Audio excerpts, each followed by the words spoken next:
You're on. Good morning and welcome. I'm Andy Gus. I'm the Communications Director for the City of Las Cruces. We're here to have a news conference today about a notice of breach that was sent to Memorial Medical Center. We have speakers today that include our city manager, city attorney, and our city councilors. At the end of those comments, we will take some limited questions from the media, and we'll work with you to do that. So at this time, I'd like to go ahead and introduce our city manager, Ikani Tamapio.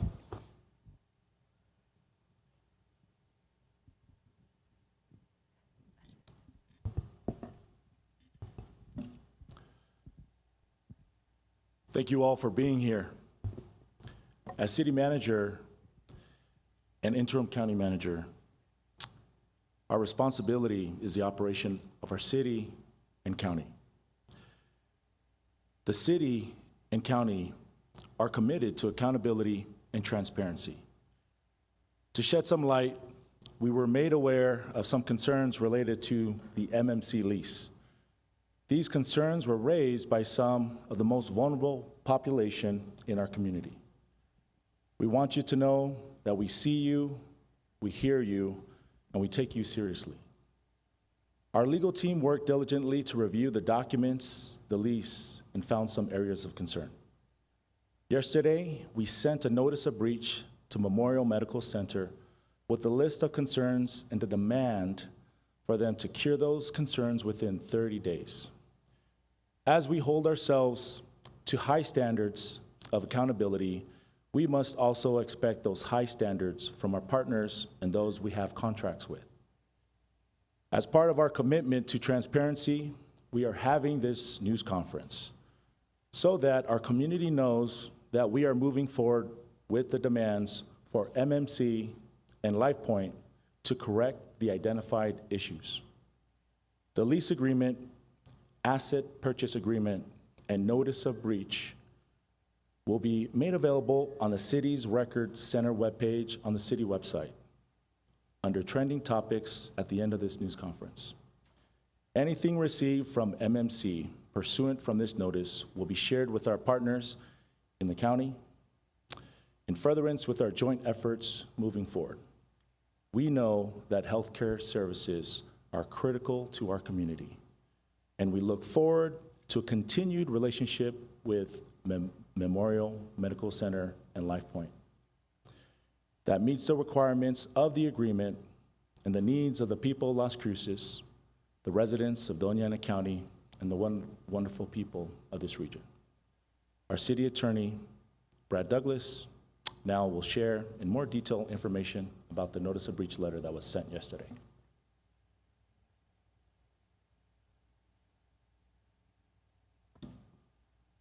Thank you, Akani. Thank you all for being here. So I wanted to address all of you with regard to the contents of the notice of breach that we sent to Memorial Medical Center yesterday. We have a list of demands, and I'm going to share those with you now. Please keep in mind that as this process continues, this list may not be exhaustive. There may be other factors to consider as we gain more information. And so I'll just start with our requests for action, also known as our demands. The city is requesting any and all documents related to requests made for expanded care services as defined by the lease agreement and the asset purchase agreement by all individuals for a 6-year period between 2018 and 2024. The city is also demanding any and all documents related to Memorial Medical Center's denial of any request for expanded care services made during that same time period.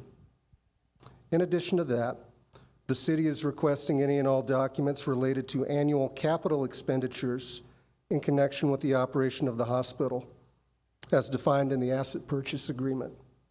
To wit, we're requesting documents, but not limited to annual capital expenditures in connection with the operation of the hospital, which in amount shall collectively average between 4% and 5% of net patient revenue. So we want that documentation. We're also requesting any and all reports setting forth the costs of expanded care services which of course expanded care services includes but is not limited to what we might think of as care for the indigent. We're demanding an annual report describing the fulfillment of MMC's obligation under the lease and the asset purchase agreement, and I'm requesting that I receive that no later than September 30th. The city is demanding all annual reports describing fulfillment of all other obligations for the years 2018 through present. And finally, and this may be the most important, we're requesting that MMC provide us with a detailed outline of its plan to remedy any defaults identified regarding its denial to provide expanded care services within 30 days. And so those are our demands, which may grow in time, but that's where we are right now. Please keep in mind that although work on this has been ongoing for weeks and months, really, this is the beginning of the process. This is not, we're nowhere close to the finish line, but it is an important step forward. I do understand that there's new leadership at Memorial Medical Center, and to that leadership, I extend an invitation. We're asking that you cooperate with us, work with us, not against us, because if we're met with cooperation rather than resistance, that may very well color the way that we proceed. Thank you.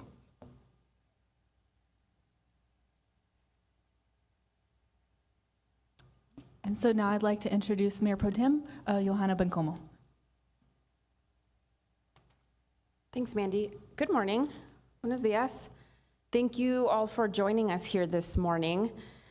I really want to make clear that today is about a reset and to establish a new kind of working relationship with MMC. While we are here to publicly ask MMC to fulfill their obligation to our community, this is also about the City of Las Cruces taking responsibility for our role in this agreement and about recommitting to working side by side with our county colleagues to ensure proper and quality access to healthcare to our residents. Some of you may be wondering, why now? Why today? And honestly, that's a fair question. I've been reflecting on this very question myself. And honestly, if I may get a little vulnerable with you all, I realized that I have taken a really disempowered approach to the concerns that have been raised about MMC. Truthfully, at one point, it used to feel like, what could City Council really do about our very broken for-profit healthcare system? It all felt too big, and I thought that's what this conversation was about. But by disempowering our governing body, we disempowered our community, and we disempowered patients' voices and advocates' voices. But no more. Too many lives have been impacted by this. This year, I have spoken with directly impacted patients of MMC, with staff of MMC, with former staff of MMC, about all of their concerns regarding the hospital's operations. And if they are brave enough to speak about their experiences and their concerns, then we also must be brave enough to step up and to be very clear about what has been missing here.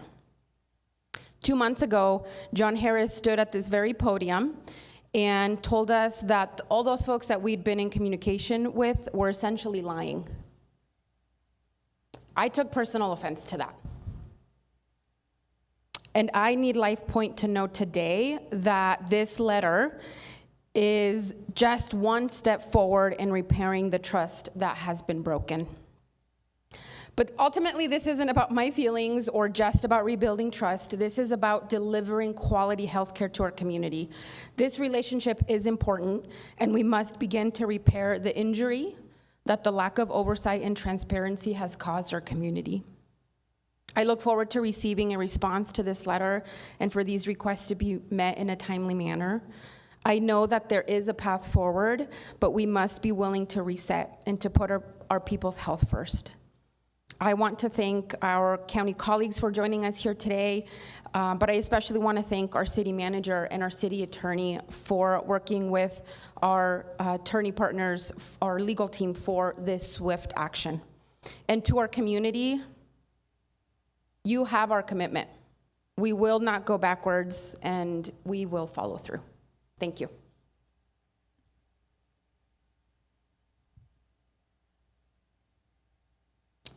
Thank you. And next, I'd like to introduce City Councilor Becky Corrin.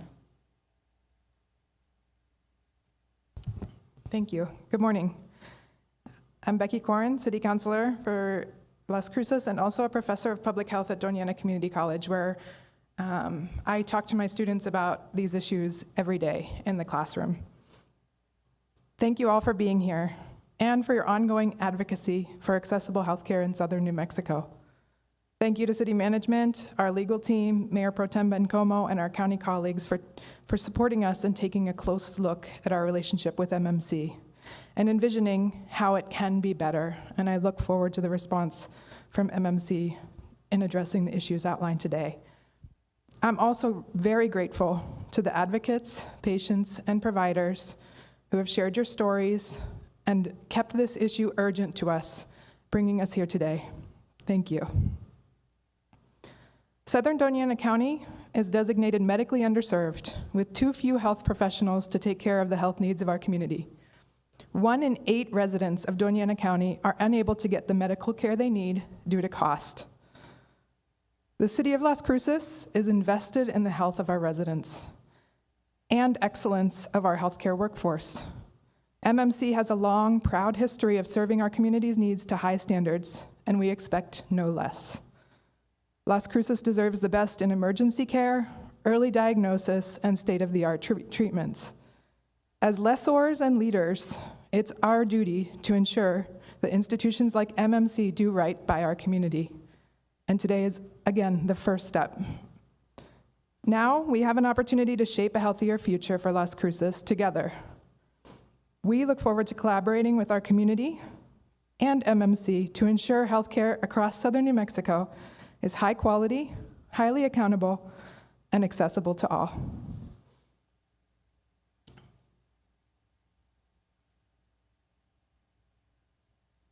Thank you all. At this time, we are going to take some limited media questions. What we will ask is that you identify yourself, your media outlet, and that you speak directly into the mic that's going to be provided by Daniela.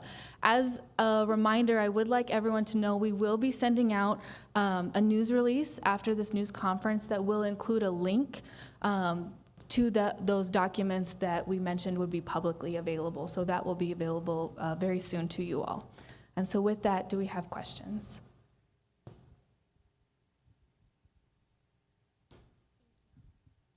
Okay, Ariana Parra from KFOX 14 and CBS 4. I was just wondering, can you explain what exact part of the contract has been breached with MMC? I'll defer to City Attorney. Thank you for that question. So the way I'll answer that, and you'll have to forgive me if I'm a bit guarded, because anytime we're in the realm of potential litigation, I'd like to limit my comments. But once you have access to the notice of breach that we've provided to MMC, you'll notice that the majority of our alleged notices of breach regard reporting standards, regard disclosure of required information, especially related to expanded care services, which, like I mentioned earlier, is sometimes referred to in the shorthand as indigent care, but it's not only indigent care, it's so much more than that. And so we have reasonable grounds to believe that MMC has not complied with its reporting requirements to us and the county. And we also have reasonable grounds to believe that MMC has not complied, with its requirements to provide expanded care services as defined in those agreements. And like I mentioned earlier, as this process unfolds, that list may not be exhaustive. There may be other components that we pursue, but I would say that's a fair assessment of where we are right now. All right, other questions? Hello, Justin Garcia, Las Cruces Bulletin. Can you kind of expand on what the range of outcomes here is in terms of if, you know, there was a lot of talk about potentially working with MMC to move past this point, and if that does happen, what can we expect? And if that doesn't happen, what can we expect? Okay. Thanks, Justin.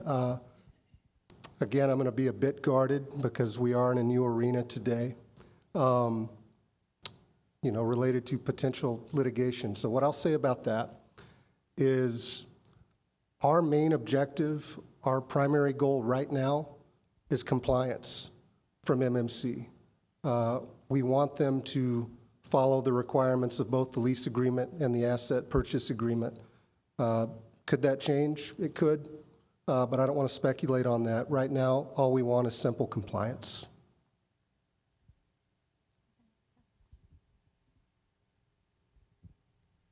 Hey there, my name is Johnny Coker with KRWG Public Media. I know Mayor Pro Tem Ioana Bencomo touched on this a little bit, but I wanted your take, Mr. Douglas, like from a legal perspective, why serve this notice now?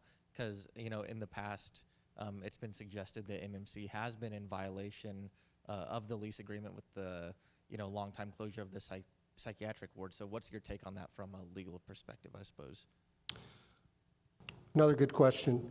So why now is the question that a lot of people are essentially asking. And what I can say to that is I'm not here to speak about what prior administrations may or may not have done. I'm only here to talk about what we are doing right now. You know, it's also been asked, are you only doing this because of the Attorney General investigation? I've heard that question. The answer to that is no. This is something that my team has been working on for a few months now. And so we're not here necessarily, and that might not be a satisfactory answer, but I'm really not here to talk about the past and what other administrations have done. I'm here to talk about what we are all doing collectively right now. This question is for the elected officials. As I know you all are well aware, the hospital used to not be privately run. Should that continue? Should Las Cruces still have a private hospital? Councilor? Thank you for that question, Justin. You know, I think you're getting at something that is fundamentally a question that we're all grappling with. Healthcare in the United States, not great, to be frank.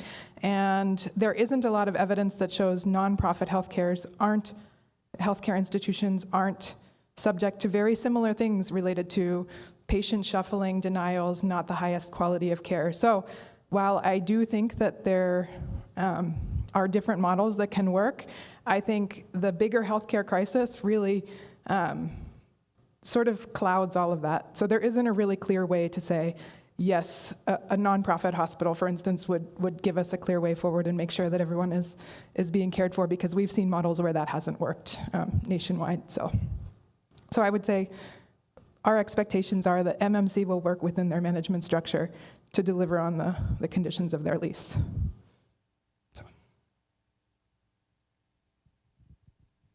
Mariana? Now, because the contract has been breached and you're issuing that notice of breach, I guess my question is LifePoint going to still be considered the vendor? Are you guys looking into new vendors? How does that work? Brad, do you want to take that? And so thank you for the question. I do think it's important to note that there's been no finding of a breach yet. The purpose of our notice of breach is to let Memorial and LifePoint, by extension, know that we have reasonable grounds to believe that they have breached the agreement. And so the crux of what I'm asking for is within the next 30 days, if their position is that they have not breached, well, show us. Send me that documentation. And at the end of that 30-day period, if the city and county are not satisfied with the response, if we're not satisfied that those material breaches have been corrected, well, then at that point, further action may be taken.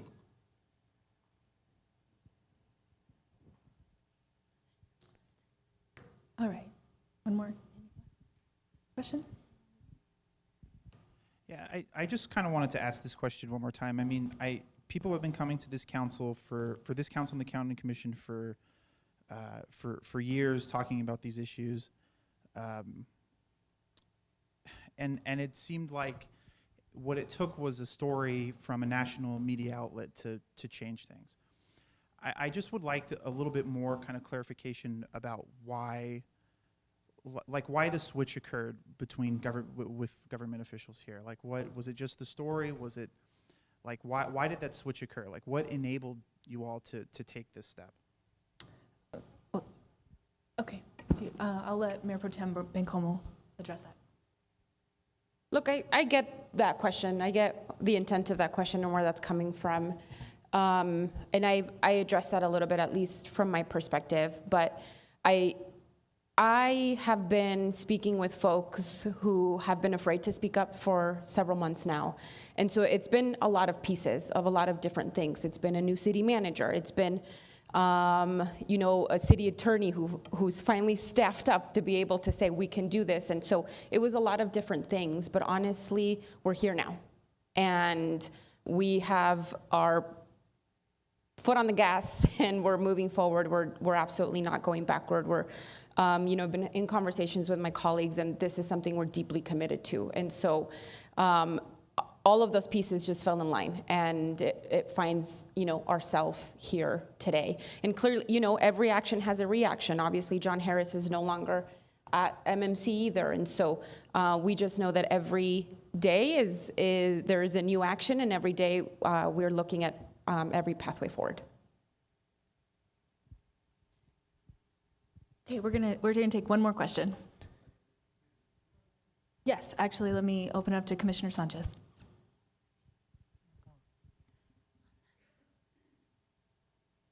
Good morning, and Justin, to your question, I think if you look at the work that's been done by the County Commission and the City Council, this has been something that has been on the radar. I know you talk about the public input piece, but if you look at going back to, I believe, 2019, when Memorial Medical Center had started to explore and ask considerations for that contract to be amended, there were questions then that were raised about what they were doing and their obligations, particularly even around investments into the facility. And those were questions that were started to answer. And if you go back into, I believe, into 2022, the County Commission, as the owner of the Indigent Fund, because of some of the things, the concerns that were addressed, we started to work on how we were, the resolution around the Indigent Fund, trying to work with LifePoint and Memorial Medical Center with the contract to ensure that we were trying to get the care to the patients and trying to address those concerns.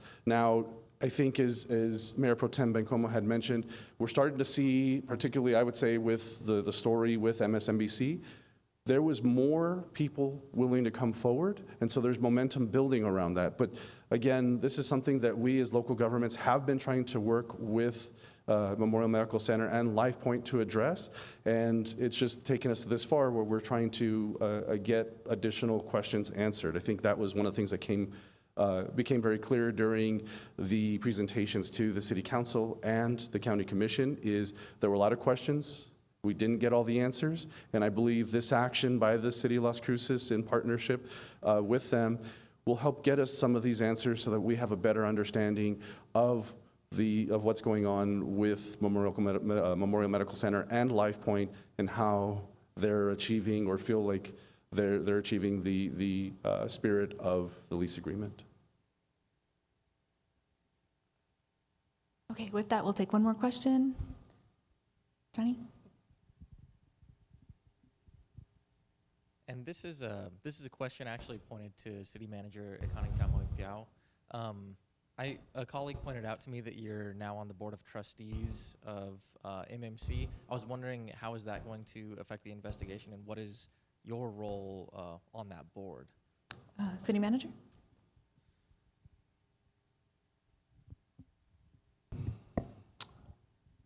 Thank you for the question. So the question is, as board member on MMC, does this shift my role? My role continues as a board member on the hospital to ensure operations are running smoothly, ensuring ensuring that everything continues. This was one of the things that I was thinking before, is there a conflict as we're bringing this forward? Because we're board members. And honestly, if anything, this is something that I've also had to come to terms with as well. I've been in this position since March, and I've been trying to understand what is the truth, what is happening here. I've had to dive into the lease. I've had to read the asset purchase agreement. I've had to really find for myself what is happening in the news, in the media, and understand what I find out to be factual. And so it took me weeks, months to gather my information as not only a board member, but as a city manager here, because, and for reference, it's the position that is the board member. And it is where we're at here today in partnership with the county, because we have a role and a responsibility for accountability and transparency, and this is what that is. As our city attorney, Brad, mentioned, this is in compliance to a contractual agreement that the county and the city made in 2004, both a party to this agreement with LifePoint and MMC. So this is something that not only me as a board member, as city manager, but as a county manager, and the physicians on the board, and other members of the board, we all should be looking at this lease. And that's something that, whether I'm a board member, I stress to all the other board members to dive into the lease, to dive into the asset purchase agreement and understand what that is. The role has not changed. My vision continues the same that it has in 2004. I appreciate Mayor Pro Tem sharing that this is a reset, because I wasn't here in 2004. And so this is what that is. This is a reset to come together with MMC and LifePoint and the board members and let us bring to light what is happening, and things that weren't happening, let's make them happen. Thank you. Once again, I'd like to thank our county partners for being here with us today as well. With that, we're going to conclude our news conference, and as a reminder, that news release and accessibility to those documents will be sent out in the next few minutes. Thank you all very much.